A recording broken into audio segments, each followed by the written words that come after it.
Wow, ang saya. Isang barangay na labada? Puro mancha pa. Goodbye, pahinga. Mommy, isang laba lang yan sa Pride Bar Blue. May powerful stain-away enzymes na malupit sa dunit mancha. At di masakit sa kamay. Isang laba lang yan. Hello, pahinga. Hello, Pride Bar Blue. ACS. Tanggaling-galing mo. Smart dishwashing paste ko. Pritong ulam na masebo, plato o kaldero. Tanggaling for everyday. Ganyan pag smart ang dishwashing paste. May double tanggaling formula. Tanggal ang sebo, tanggal ang bakterya. Pahit para walang bahid, linis fantastic sa metal at plastic. Number one ko to. Tanggaling-galing mo. Smart dishwashing paste. ACS. Sa lahat ng bagay, simula pa lang, siguraduhing max protection na. Kasi pag kulang ang proteksyon, baka madaling masira. Sa ngipin, dapat may max protection din. Max alaga ng Unique Toothpaste. With Max Protect Formula. Help stop cavities before they start. While keeping breath fresh. Try Unique Maximum Fluoride Protection. Para max alaga, max protektado. ACS. May arte? May budget? Kala nyo lang yon. So solid. White rose papaya, wow, white rose. White rose papaya, wow, white rose. White rose papaya. May glow up with white rose papaya. White Rose Papaya. May puti power times 2 kasi may papaya at niacinamide. May shea butter and tea tree oil pa. Kutis sulit ang glow May up. glow up with white rose papaya. White Rose Papaya. Kutis sulit ang glow up. ACS. Tinesting, sinuri, siniyasan. Ang resulta? Super effective ang Shield sa pagpatay ng bakterya at virus. Shield Antibacterial Soap. Believe ang mga eksperto sa Philippine Nurses Association. At si Mami, Tiwala ako sa Shield. Shield Antibacterial Soap. Napatunayang mabisa. Ang mga nurse, tiwala. ACS. Galalala Falcon.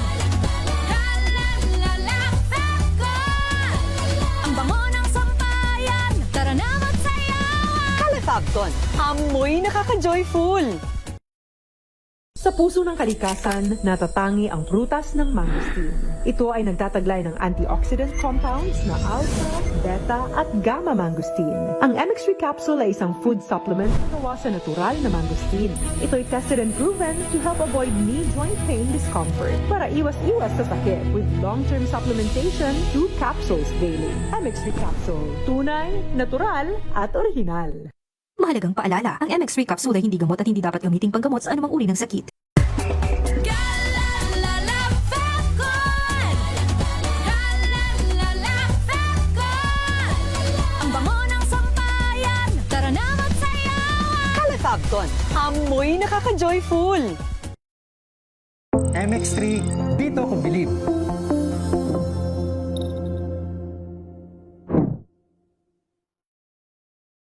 Mahalagang paalala, ang MX3 capsule ay hindi gamot at hindi dapat gamiting panggamot sa anumang uri ng sakit. Galalala Falcon. Galalala Falcon. Ang bango ng sampayan. Tara na magsayawan. Calefacton, amoy nakaka-joyful!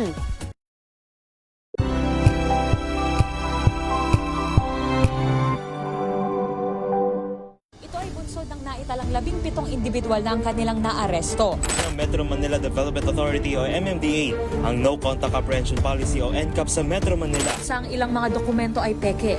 Hindi rin legal ang employment na ipinangako sa kanila. Sa mata ng batas, mananagot ang sangkot at may sala.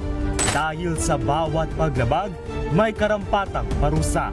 Alamin ang mga pananagutan sa likod ng mga bawal. Dito sa Hoy! Bawal Yan! Tuwing Sabado, alas 11:30 ng umaga. Dito lang sa DZRH TV.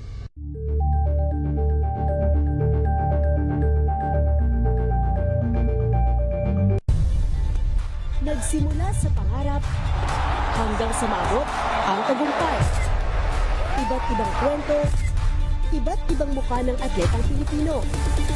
Mas pinatindi, mas pinalakas, at mas pinaaksyon sa Match Point tuwing Sabado, 12:30 ng tanghali sa DZRH TV.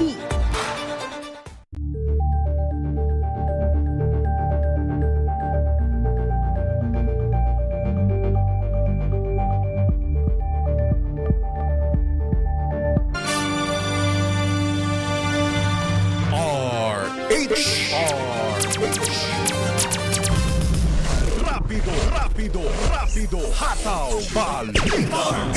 Ang niyo pa rin po mga lingkod, sina Ray Sibayan at Romel Fuertes. Para sa DZRH, una sa Pilipinas. Una sa Pilipino. Balik po tayo mga kaibigan sa ating Rapido Hataw Balita Biyernes. Ating pong alamin ang update mula kay Miss Karen Oyong.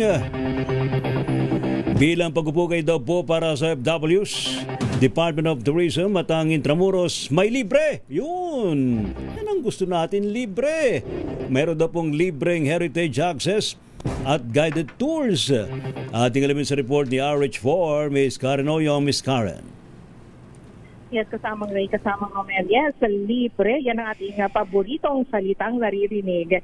Libreng entrance sa dalawang premier heritage attractions ng Intramuros, ang handog ng Department of Tourism o DOT at ng Intramuros Administration para sa mga overseas Filipino workers o OFWs bilang pagpupugay sa mga tinaguriang mga bagong bayani ng bansa. Sa pahayag ng DOT, sinabi itong libreng entrance at guided heritage tours sa Fort Santiago at Centro de Turismo sa Intramuros ang handog para sa mga OFWs at kanilang pamilya o companion simula May 25 hanggang May 31 ngayong taon upang mabigyan sila ng isang makabuluhan at memorable na homecoming experience. Dagdag ng DOT, umaasa silang makaka-reconnect ang mga OFWs sa kasaysayan, kultura at pagkakakilanlan ng bansa sa pamamagitan ng immersive storytelling at eksplorasyon sa loob ng makasaysayang distrito. Banggit naman ni DOT Secretary Dita Angara Makay, ito ay pagkilala rin ng kagawaran sa sipag at pagmamalasakit ng mga OFWs, hindi lang para sa kanilang mga pamilya kundi para sa bansa. Umaasa si Secretary Angara Makay na nasa pamamagitan nito may engganyo ang mga OFWs at kanilang pamilya ng mas malalim at makabuluhang bonding experience at pagbibigay halaga sa kultura at heritage ng bansa. Para sa mga interesadong OFWs, ipresenta lamang ang inyong Valid Overseas Employment Certificate o OEC at membership card na inisyu ng Overseas Workers Welfare Administration o OWA. Maaari namang magsama ang eligible OFW ng hanggang sa 4 na companions para sa libreng entrance at guided tours sa Intramuros. Ako si RH4 Karen Oyong, nag-uulat para sa DZRH, una sa Pilipinas, una sa Pilipino. MMDA may nasampula na sa NCAP Anti-Littering Campaign. Ibalita mo yan RH number 9. Tina Nolasco. Tina. May mga napagmulta na ang Metropolitan Manila Development Authority o MMDA na nahuli ng mga kamera na nagtatapon ng basura sa mga kalsada at iba pang lugar sa Metro Manila sa ilalim ng No Contact Apprehension Policy o NCAP Anti-Littering Campaign. Sa kapihan sa Manila Hotel, kinumpirma ni MMDA General Manager Nicolas Torre III ang insidente kung saan may isang driver na nahuling nagtapon ng kanyang sigarilyo sa daan habang naghihintay ng kanyang pasahero. Ayon kay Torre, aabot sa 500 piso hanggang 3,000 piso ang multa sa sino mang mahuli ng kamera na magtatapon ng kanilang mga basura kung saan-saan. Kahit walang marshals o tanod, may NCAP camera anyang nakatingin upang makita at maparusahan ang mga taong nagtatapon ng basura sa mga lansangan, estero, ilog at iba pa.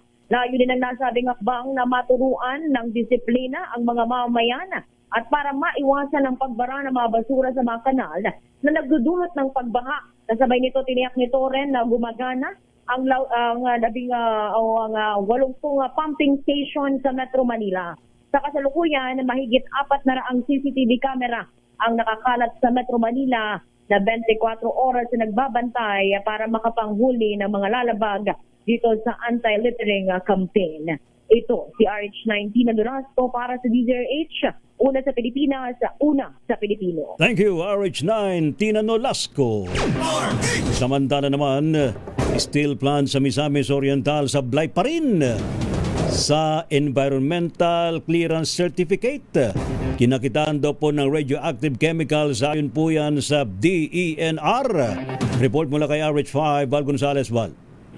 Inihayag ngayon ng Department of Environment and Natural Resources na nanatiling hindi sumusunod sa regulasyon ng Environmental Compliance Certificate o ECC ang Philippine Sanjay Steel Corporation sa Misamis Oriental.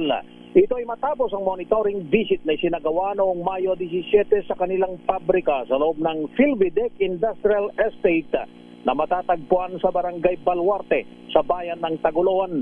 Ayon sa DNR, 3 mahalagang kondisyon ng ECC ang hindi pa natutupad. Kabilang dito ang pagkakabit ng Continuous Emission Monitoring System, ang pagsasagawa ng mandatory environmental audit at ang pagbuo at pagpapatakbo ng multi-partite monitoring team. Nauna na itong nabigyan ng notice of violation noong 2024 matapos ang joint inspection ng EMB Central Office at Region 10 na nakakita ng 12 mga paglabag. Pinatawan ito ng multang halos kalahating milyong piso noong October 2025 na binayaraan noong nakalipas na buwan ng Disyembre. Kasabay ng ulat ng DNR, inihayag ng National Bureau of Investigation at Philippine Nuclear Research Institute na may paunang deteksyon ng radium, uranium at thorium sa pasilidad.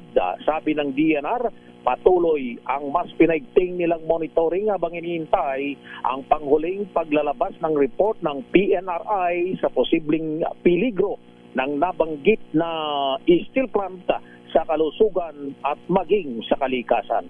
Ako si Val Gonzales, DJ Rach, una sa Pilipinas, una sa Pilipino. University of Malabon tatanggap ng 150 milyong pisong pondo makarang makapag-comply sa mga pamantayan ng CHED. RH number 23, Edwin Duque. Edwin.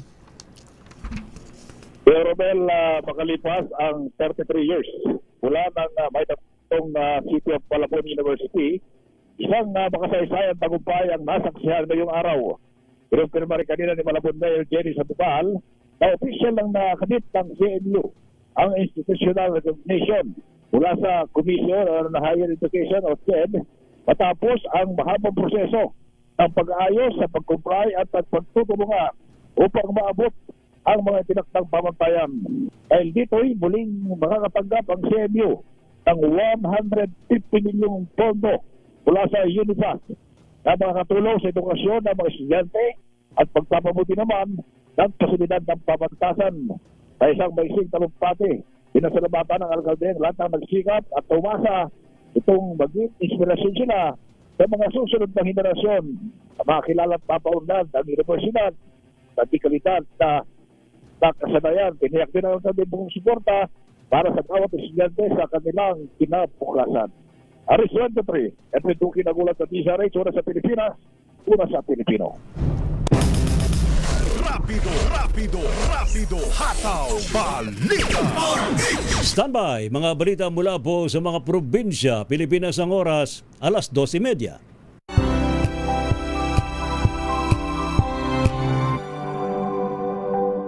Hello, Washi! Laundry day na naman! Yay! Anong meron? Mancha ng chocolate, putik, may libag pa! Kaya natin yan! With Pride Washing Machine Detergent, may triple stain-away formula. Tanggal ang makapit, madikit, at malupit na dumit mancha. Kaya easy-easy ang labada. Mula noon hanggang ngayon! All you need is Pride! All you need is Pride! ACS!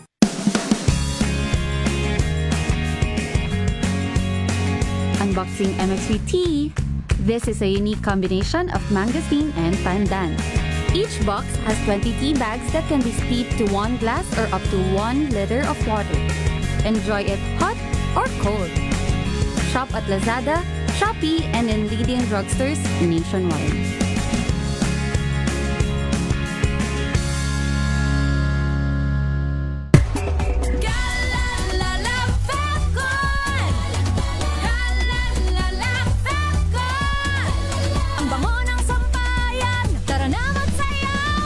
Fabton, amoy nakaka-joyful!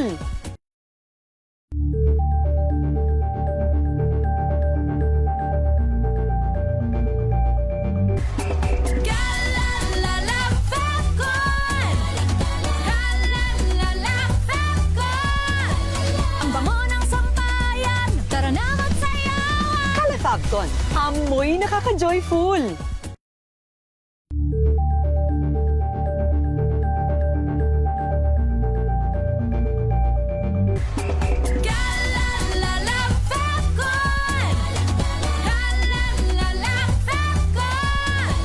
Ang bango ng sampayan, tara na magsayawan! Califabcon, amoy nakaka-joyful!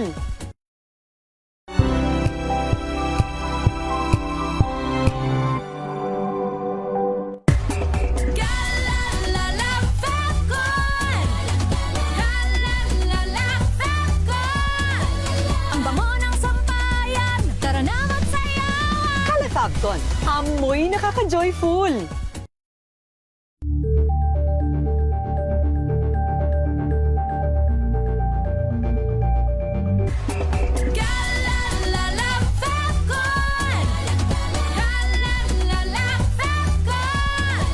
Ang bango ng sampayan, tara na magsayawan! Califabcon, amoy nakaka-joyful!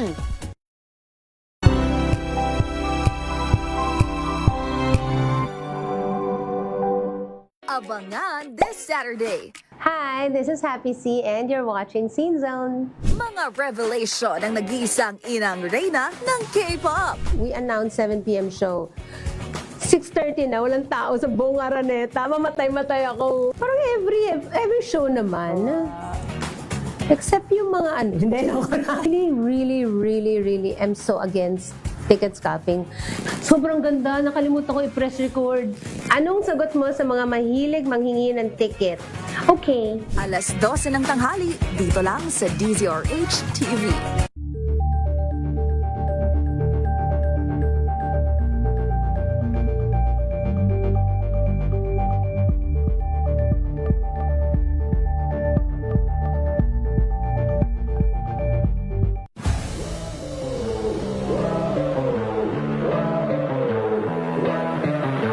Konting maturity kasi yun nga, before talagang kumbaga gusto ko lang is maglaro lang dati.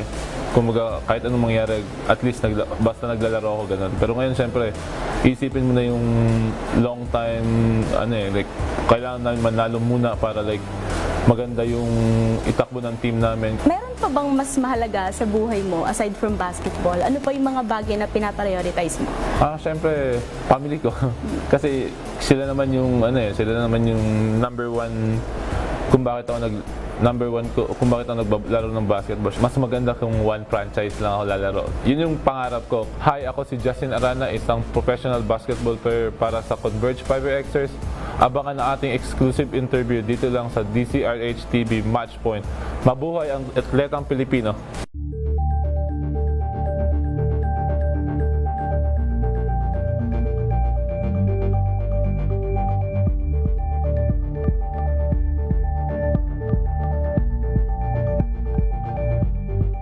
Maagang balitaan, maagang usapan sa mga issue at balita. Kasama si Kuya Angelo Palmones sa Magandang Umaga Pilipinas. Mula Lunes hanggang Biyernes.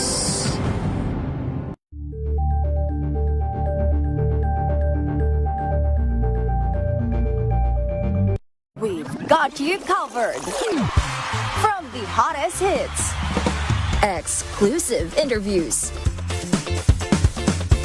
kilig to the bones fan meet experience, and hataw performances of your favorite stars. Saturdays, 12 noon, dito lang sa DZRH TV.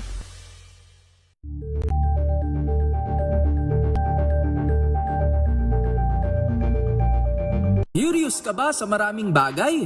Kami na ang bahala dyan. Aalamin, tutuklasin at bibigyang linaw namin ang mga katanungang bumabagabag sa inyong isipan. Sa programa kung saan ang bawat sagot ay galing lamang sa mga eksperto. Rapido, hataw, balita. Ang inyo pa rin po mga lingkod sa pagbabalita, sina Ray Sibayan at Romel Fertes. Para sa DZRH, una sa Pilipinas. Una sa Pilipino. Mga balita ho mula po sa mga probinsya. Ratsyada Probinsya. Rapido, hatak, balita. 2 milyong pisong halaga daw po ng shabu. Kumpiskado, 2 katao naman ang naaresto dyan po sa may Lucena City. Report mula kay RH33, Benjan Jokia. Benji.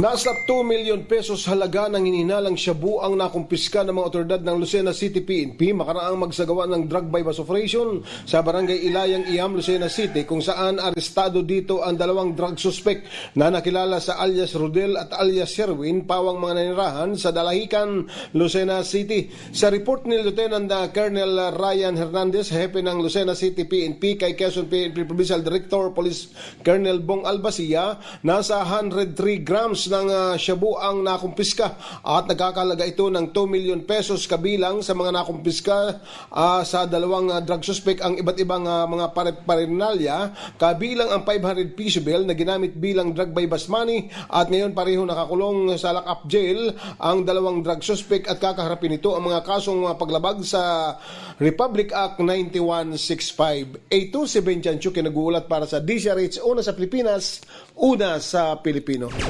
8 mangingisda naman ang inaresto dahil sa illegal fishing sa Orion, Bataan. Dani Comilang sa detalye. Dani. 8 mangingisda kabilang ang 2 boat pilot ang nahuli sa isinagawang anti-illegal fishing operation ng Orion Municipal Police Station at Orion Bantay Dagat sa municipal water ng Barangay Wawa Pag-asa, Orion, Bataan, dakong 1:00 kahapon ng hapon. Kinilala ang mga nahuli na sina PJ Malyari Diasis at 7 pang kasama na sakay ng 2 fishing boat na may markang Miracle at Corazon. Naharap sila sa paglabag sa Municipal Ordinance number 20-020123 kaugnay ng paggamit ng active gear, unauthorized at unregulated fishing fine misnet at commercial fishing at destructive method of fishing. Nakumpiska ng mga otoridad ang 2 fishing boat na may kabuang halagang tinatayang 0.5 milyong piso at 15 kilo ng iba't ibang uri ng isda na nagkakalaga ito ng 3,000 piso. Ayon sa ulat, isinagawang operasyon sa ilalim ng pangangasiwa ni Police Major Mataib Jalman, hepe ng Orion Municipal Police Station, upang pigilan ang mga illegal na nanguhuli ng isda sa karagatang bahagi ng Orion, Bataan. Dani Kumilang, RH37 DCRH, una sa Pilipinas, una sa Pilipino. Thank you. Salamat, Dani Kumilang. Samantala naman, 3 daw po inaresto sa pagsusugal sa Mapanas, Northern Samar. Report mula kay Jane Bantayan. Jane. Arestado ang 3 katao dito sa lalawigan ng Northern Samar nang maaktuhan mismo ng otoridad sa pagsusugal sa isang lugar ng bayan ng Mapanas. Nagkaroon ng operasyon laban sa illegal gambling ang kapulisan ng Mapanas nang itimbre ang nasabing sugal ng mismong isang residente. Ang concerned citizen nagtungo mismo sa impira ng pulisya upang iulat ang nagaganap na illegal na pagsusugal sa kanilang lugar. Matapos beripikahin ang impormasyon, agad nagsagawa ng operasyon ng Mapanas Police na nagresulta sa pagkaka ng mga suspect na bawang nasa hustong gulang at mga residente na naturang bayan ng Mapanas. Ipinaalam sa mga inalisto ang kanilang mga karapatan at dinala kasama ang mga nakumpisang ebidensya sa pagsusugal sa Mapanas Municipal Police Station para sa kakulang dokumentasyon at wastong disposisyon. Nahaharap ang mga ito sa karampatang kaso. Mula sa Aksyon Radyo Katarman, RH34 Jane Galit Bantayan ng DCRH. Una sa Pilipinas, una sa Pilipino. Mga tindahan ng 20 pesos na kilo ng bigas sa Aurora at mga bodega in-inspeksyon ng NFA. RH25, Grace Ansano, Grace. Maaga pa lamang umikot na ang NFA Administrator na si Larry Lacson sa bahagi ng bayan ng Baler dito sa lalawigan ng Aurora. Kasunod na pinuntahan nito ang warehouse o bodega ng NFA sa bayan ng Maria Aurora. Gayon din sa bayan ng Kasiguran. Layunin nito upang matsak at masiguro na ang mga warehouse o bodega ng NFA ay mayroon pang sapat na pwedeng pag-imbakan ng mga palay. Bagamat nakita ng pag-ikot ng administrator, punong-puno pa rin ang mga bodega ng NFA o dito ng palay sa bahagi ng lalawigan ng Aurora. Matatandaang nitong mga nakalipas na buwan, isa ang lalawigan ng Aurora na napakahaba ng pila ng mga bumibili ng 20 pesos na kada kilo ng bigas. Sa ngayon, maayos na raw ito. Sa pagtungo nga rito ni NFA Administrator Larry Lacson, tiniyak niya sa kanyang pakikipag-usap sa mga senior citizens, person with disability, gayon din ang ating mga nasa sektor ng mga hihirap na pamilya ay nasa maayos ng pagpila noong mga nakalipas na mga buwan. Umulan at umaraw, napakarami ang pumipila sa mga NFA warehouse. Yan ang ating update. Ito, si RH25, Grace Vera Sansano. Una sa Pilipinas, una sa Pilipino. Thank you. Salamat, Grace. Samantala naman, Chief Minister ng Makakwa muling isinusulong daw po ang moral governance sa BARM. Report mula kay RH19, June Dimakutak. June. Lakay Ray, Lakay Romel, muling nanumpa sa moral governance oath si BARM Chief Minister Abdul Rauf Makakwa, kasabay ng tapat na pangako na labanan nito ang anumang korupsyon sa BARM sa panahon ng kanyang pamumuno. Sa public statement nito, wastong pundasyon mano anang direksyon ang nais niyang tahakin ng BARM sa halip na mapupunta lamang sa iilan itong bilyong pondo. At itiyakin niya manong mapupunta ito sa mamayan ng BARM na uhaw sa tunay na pagbabago at totoong pag-unlad. Ayon kay CM Makakwa, pinagpapatuloy niya lang umano ang kampanyang ito na sinimulan ni former Interim Chief Minister Alhaj Murad Ibrahim. Dahil ito umano ang sinumpaan ng MILF na maging malinis sa pamamahala sa nakaatang ng bagong tungkuling sa kanilang mga balikat. Anya, kapag pera ng bayan ang hawak natin, may pananagutan tayo. Kasama sa nakapaloob sa prinsipyo ng moral governance ang pagsugpo sa illegal drugs na siyang sanhi ng mga kriminalidad sa Bangsamoro community. Samantala mga ay kabilang sa lilinisin ni ICM Makakwa ay ang MDHTE na naging sentro ng mga balita kaugnay sa naging outcome ng itong findings, itong investigasyon ng COA kaugnay sa mga di manoy questionableng pagpapalabas ng bilyong-bilyong pondo ng ahensya at hindi mapailiwanag kung saan napupunta. Sa kanyang public statement, ang tanging layunin mano ni Makakwa ay ang ayusin lamang itong MDHTE. Ituwid ang tama dahil anumang kasiraan ng isang ahensya ng BARM ay bumirang umano ito sa kanya bilang Interim Chief Minister at sa buong imahe ng Bangsamoro people. Magugulit ang mga lakay na kalmado naman sa kanyang desisyon si former Minister Muhagir Iqbal na hindi magre-resign at pinakalma nito ang mga supporters. Subalit, nakahanda naman umano siyang igalang ang wastong proseso ng pagpapalit sa kanya. Yan ang ating follow-up update mula sa makulimlim na panahon sa Central Mindanao, RH19, June Dimakutak, DZRH. Una sa Pilipinas, una sa Pilipino. Thank you, June. Samantala, flood control project na gumuho sa Caramoan, Camarines Sur. Teka muna, ba't Camarines Sur na naman? Di ba? Lagi may mga reklamo dyan. Dalawang flood control project dyan ang diba? gumuho. Ano ba naman? Ano Tapos nangyayari? ngayon Camarines Sur na naman. Ay, sus apo. Ikinabahala ng mga residente ngayong nalalapit na ang tag-ulan. Teka muna, hindi pa nagtatag-ulan, gumuho na. Gumuho na. So may problema yung proyekto. Substandard, ganun ba yun? Hindi ba binabantayan ni Congressman Puentebella yung mga proyekto sa kanyang constituents? Naku po, ay sus po, baka naman meron na namang nag-kickback dyan. Mahirap mag-isip, pero baka yun ang maaaring iniisip ng mga kababayan nila dyan. Kaya naman, Lakay Ray, isang residente ang naghabla sa ombudsman laban dito kay Congressman Puentebella. Ayun lang. Dahil sa nasirang flood control, naunang nasirang flood control project sa bayan ng Garchitorena. At saka yung isa naman, abay, pangatlo na pala to. Sa may Caramoan. Sangay River. Yung nasirang seawall sa bayan ng Garchitorena. At ang kabuuang halaga ng flood control project na nasira, alam mo kung magkano? Magkano? 84 million pesos lang naman. Ang relax mo naman magsabi. Dapat ang pagkakasabi, 84 million pesos? Wow! Saan napunta 84 million pesos? Nasira lang, ha? Ano ba naman yan? Sige, alamin natin ang iba pang detalye. Report mula kay Roel Saldico. Roel! Labis na ikinabahala ng ilang mga barangay officials at residente sa Barangay Salvacion sa Caramuan, Camarines Sur ang tuloy ng pagkasira sa ilang bahagi ng flood control project. Maratanda ng taong 2019 nang simulan ng proyekto, ngunit ilang taon pa lamang mula nang ito'y matapos ay agad naman itong gumuho ngayong taon. Ang nangyari po, mabuti naman yung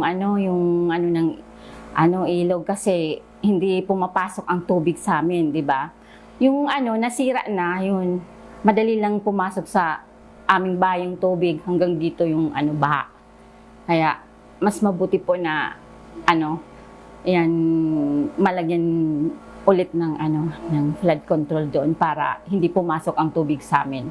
Dahil sa pangamba ng kanilang mga nasakupan, may panawagan naman ang barangay officials tungkol sa mga taong nagpatupad ng mga proyekto kung saan nagiging tanong din sa kanila kung bakit ito ganito kabilis na masira sa kabila ng napakalaking pondo na inilaan dito. Siyempre po nakakapanghinayang so po na ginamit dyan, agad, nasira agad. So sayang po, so budget na na dapat sana maayos. Siyempre maggawa kami ng resolusyon sa namin sa munisipyo, tapos sa probinsya or tapos sa congressman para maayos na yung dito, yung nagiba na flood control. Panawagan ko kay Congressman Pentibilla, sana mabilis na maksyonan nito na matapos-tapos darating na tag-ulan na naman, baka matuluyan lahat yun na magiba. Sana matapos na yun. Yun lang ang panawagan ko sa kanya. Iginit ng ilang opisyal na di umano ay proyekto ng DPWH's 4th Engineering District na saklaw naman ng opisina ni 4th District Congressman Arnie Pentibella. Dahil sa tindi ng pinsala na maaari pang may dulot sa lugar, lalo na kung hindi maagad maayos ang nasabing proyekto. Nakalinya rin ang mga hakbang na gagawin naman ni Karamuan Municipal Councilor Johan Abin Estrada upang mailapit naman at mabigyan ng pansin ng munisipyo at ahensya na katalaga dito upang mapabilis ang pagkasagawa ng nasirang proyekto. Bilang isa pong councilor po ng Karamuan, siguro po sa session po namin sa darating na Lunes, sasabihin ko po yung sitwasyon natin dito. So siguro in the form of privilege speech po. And also, pwede natin i-request din po siguro sa engineering's office. Hopefully, pumayag po sila na mabisita din po yung site. And I don't know po kung nabisita na po nila yung site. Kung hindi pa man or oo na, pakita po natin kung okay naman po yung mga materyales na gagamitin ngayon sa project po na ito para masigurado natin hindi substandard at masigurado po natin na talaga maging maayos ang project po na ito. Sa kabuuan, palaisipan pa rin sa marami kung bakit patuloy pa rin ngayon ang lumalaganap ng mga substandard di umano, lalo na sa usapin ng infrastruktura sa partido area. Ang dapat sanang proteksyon sa mga residente tuwing may baha ay nagiging dahilan ngayon ng pagkabahala, lalo na nalalapit na ang tagulan.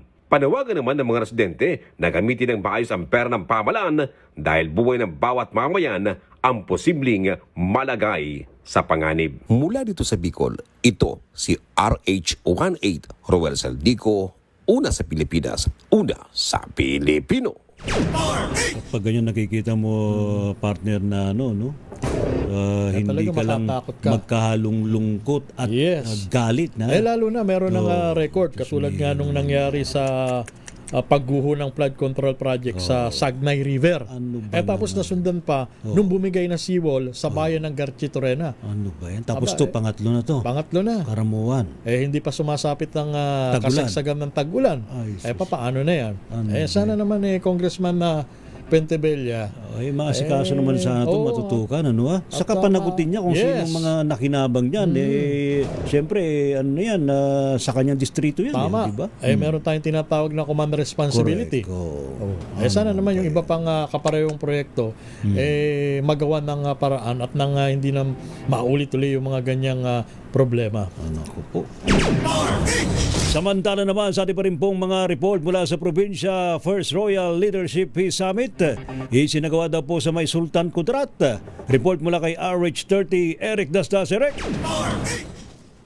Gulay kay Romel, mainit na tinanggap ng ating mga kapatid na Muslim, Royalty Sultan Kudarat, si Deputy Chief of Administration, Police Lieutenant General Bernard Banak, bilang adopted son ng Sultan Awaruddin Descendants Association na ginanap dito sa unang yung First Royal Leadership Peace Summit dito nga sa Sultan Kudarat.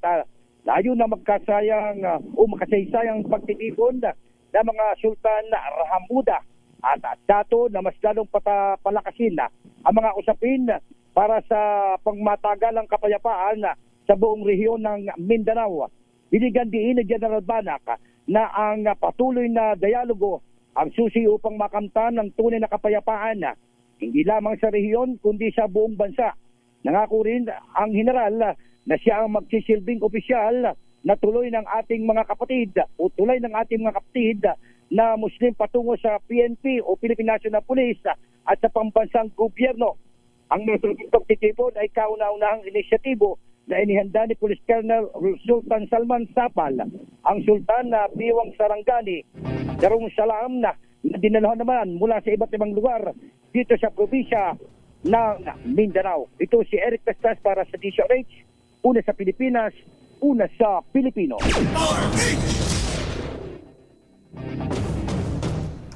Samantala, 2 arestado sa drug bypass operation sa Labrador, Pangasinan. Freddy Fajardo, ibalita mo yan, Freddy. Nasa kustodiya ngayon ng Labrador Police Station ang mga suspect na isang 30 at 26 anyos na mga binata, walang trabaho at kapwa-residente ng Mangaldan, Pangasinan matapos silang maaresto sa bypass operation. Sa ulat ni Labrador YC Chief of Police Captain John Ramos alas 4:45 ng umaga, nagsagawa ng operasyon ang kanyang mga tauhan sa Drug Enforcement Unit matapos makipag-ugnayan sa PDEA Regional Office 1. Gamit ang marked money, isa sa mga pulis ang nagkunyaring buyer at nakabili sa mga suspect ng 5 plastic sachet na naglalaban ng hinihinalang shabu na tumitimbang ng 1.5 grams at may street drug price na 10,200 pesos. Kaya agad inaresto ang mga suspect. Nasamsam sa mga itong marked money na ginamit sa operasyon. Naharap ngayon mga akusado sa kaso ng paglabag sa Republic Act 9165 Comprehensive Dangerous Drug Act of 2002. Mula sa Action Radio Pangasinan, ito si Freddy Fajardo, Arisarte Taguulat para sa DZRH, una sa Pilipinas, una sa Pilipinas. Thank you, Freddy. Samantala naman, PNP spokesperson Randolph Tuanyo abay itinalaga bilang bagong regional director ng Police Regional Office 6. Report mula kay Jocelyn Maque. Jocelyn. Nag-issue ng special order ang Camp Crame na nagtatalaga kay Brigadier General Randolph Tuanyo bilang bagong Regional Director ng Police Regional Office 6. Si Tuanyo ang papalit kay Brigadier General Josefino Ligan na inilipat sa PNP Directorate for Operations. Bago ang kanyang assignment, mahigit 1 taon na nagsilbing PRO 6 Director si Ligan. Si Tuanyo na miyembro ng Philippine National Police Academy Class of 1995 ang kilala ng karamihan bilang tagapagsalita ng Philippine National Police. Enero 2025 nang italaga bilang spokesperson ng PNP si Tuanyo. Mula sa Action Radio Iloilo, ito si Jocelyn Maque para sa DZRH, una sa Pilipinas, una sa Pilipino. Mga pulis sa Leyte may libreng eye exam. Yun, libre ha? RH number 32, Jimmy. Angay, Jimmy. Isinagawa ng Leyte Police Provincial Office ang libreng eye examination para sa mga kapulisan bilang bahagi ng kanilang programang pangkalusugan at wellness. Ginanap ang aktibidad sa LPPO Conference Room sa Tacloban City, Katuwang, ang Fashion Optical Shop sa panguna ni Dr. Maria Elina Sikogal. Bukod sa libreng computerized eye examination at vision assessment, nabigyan din ng professional optical consultation mga pulis upang masigurong malinaw ang kanilang paningin habang ginagampanan ang tungkulin sa komunidad. Ayon sa LPPO, malagang maayos na kalusugan ng mga pulis dahil araw-araw silang humaharap sa iba't ibang sitwasyon kung saan kinakailangan ng matalas na pagtingin at mabilis na pagresponde. Para naman sa ilang personnel, malaking tulong ang programang ito dahil nakatipid sila sa gastusin at nabigyan pa ng pagkakataon magapan ng posibleng problema sa kanilang paningin. Patunay umano ito na bukod sa pagpapatupad ng batas, malaga rin ang pag-aalaga at kapakanan at kalusugan na nagsisilbi sa bayan. Mula dito sa DYVL Action Radio Tacloban, ito si R. Jimmy Angay para sa DZRH, una sa Pilipinas, una sa Pilipino. Thank you, Jimmy. Metro Manila ngayon. Sa pong Metro Manila ngayon. Mula kay Kyle Bullas. Kyle, go!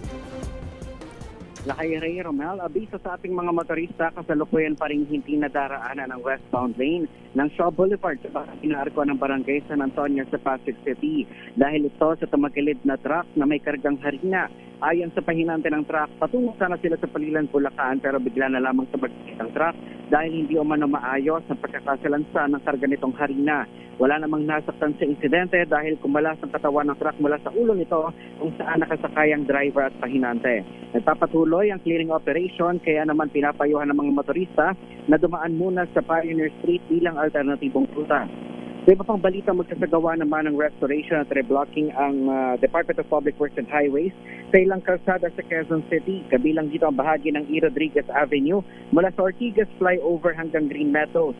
Kasama rin ang C5 Road mula UP Town Center hanggang CP Garcia Avenue at Quezon Avenue mula sa BIR hanggang sa Lang Center.